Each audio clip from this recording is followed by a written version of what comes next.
ಸ್ನೇಹಿತರೆ ನಮ್ಮ ಉಡುಪಿಯಲ್ಲಿ ಬಿಡಿನಗುಡ್ಡೆಯಲ್ಲಿ ಉಡುಪಿ ಹಬ್ಬ ನಡೀತಾ ಇದೆ. ನಾನೀಗ ಈ ಉಡುಪಿ ಹಬ್ಬಕ್ಕೆ ಬಂದಿದ್ದೇನೆ. ಇಲ್ಲಿ ಈಗ ನೋಡುವ ಒಳಗೆ ಹೋಗಿ ಏನಿಲ್ಲ ಇದೆ ಅಂತ. ಅವತಾರ್ ಪಿಕ್ಚರದ್ದು ಎಲ್ಲ ಇಲ್ಲೆಲ್ಲ ಪೋಸ್ಟರ್ಸ್ ಎಲ್ಲ ಅವತಾರ್ ಪಿಕ್ಚರದ್ದೆಲ್ಲ ಇದಕ್ಕೆ ಹಾಕಿದ್ದಾರೆ. ಅವತಾರ್ ಮೂವಿ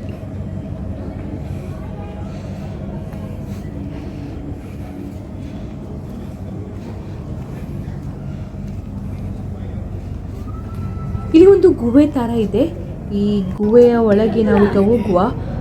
ಇಲ್ಲಿ ಹೋಗುವಾಗ ಎಲ್ಲ ಲೈಟಿಂಗ್ ಎಲ್ಲ ಲೈಟೇ ಕಾಣ್ತಾ ಉಂಟು. ಇದು ಅವತಾರ್ ಮೂವಿಯದ್ದೆಲ್ಲ ಸೆಟಪ್ ಮಾಡಿದ್ದಾರೆ.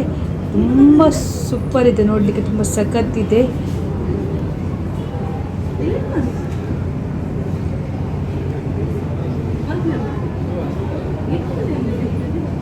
ಇಲ್ಲಿದ್ದಾರೆ ಇವರು ರಿಯಲ್. ನಾನಿವರು ಗೊಂಬೆ ಎಲ್ಲ ಇರ್ತಾರಲ್ಲ ಹಾಗೆ ಅಂತ ಎನಿಸಿದೆ.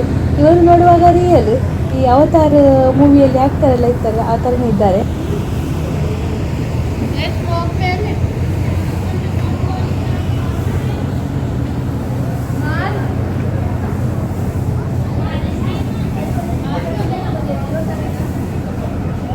ವರ್ಷ ಕೂಡ ಉಡುಪಿ ಉತ್ಸವ ಅಂತ ಒಂದು ಬರುತ್ತೆ. ಅದರಲ್ಲಿ ಕೂಡ ಬೇರೆ ಬೇರೆ ರೀತಿಯಲ್ಲಿ ಇರ್ತದೆ. ಆದರೆ ಇದು ಮೊದಲಿಗೆ ಇಷ್ಟು ಸುಂದರವಾಗಿ ಇದೆಲ್ಲ ಸೆಟಪ್ ಮಾಡಿದ್ದು ನೋಡೋದು ನಾನು ಮೊದಲಿಗೆ. ಅದು ಕೂಡ ಈ ಸರ್ತಿ ಉಡುಪಿ ಹಬ್ಬ ಅಂತ ಕೂಡ ಹೆಸರಿಟ್ಟಿದ್ದಾರೆ. ಇದೊಮ್ಮೆ ನೋಡುವಂಥದ್ದು. 60 ರೂಪಾಯಿ ಒಬ್ಬರಿಗೆ ಎಂಟ್ರಿ ಫೀಸ್ ಉಂಟು, ಟಿಕೆಟ್ ಉಂಟು.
ನಮ್ಮ ಉಡುಪಿಯ ಪಿಡಿನಗುಡ್ಡೆಯಲ್ಲಿ ಮಹಾತ್ಮ ಗಾಂಧಿ ಮೈದಾನದಲ್ಲಿ ನಡೀತಾ ಉಂಟು. ನೋಡಲಿಕ್ಕೆ ತುಂಬ ಸುಂದರವಾಗಿದೆ. ಮತ್ತು ಈ ಎಂಟ್ರೆನ್ಸಲ್ಲಿ ಅವತಾರ್ ಸೆಟಪ್ ಅಂತೂ ತುಂಬ ಸಖತ್ತಿದೆ. ಒಬ್ಬರಿಗೆ 60 ರೂಪಾಯಿ. ಸಂಜೆ 5 ಗಂಟೆಗೆ ಇಲ್ಲಿ ಓಪನ್ ಆಗುತ್ತೆ. ನಮ್ಮ ಚಾನಲನ್ನು ಮೊದಲಿಗೆ ನೋಡ್ತಾ ಇದ್ದರೆ ಪ್ಲೀಸ್ ಸಬ್ಸ್ಕ್ರೈಬ್ ಮಾಡಿ ಮತ್ತು ಈ ವಿಡಿಯೋ ಲೈಕ್ ಆದರೆ ಒಂದು ಲೈಕ್ ಕೊಡಿ ಮತ್ತು ಎಲ್ರಿಗೂ ಶೇರ್ ಮಾಡಿ. Thank you. ಬಾಯ್.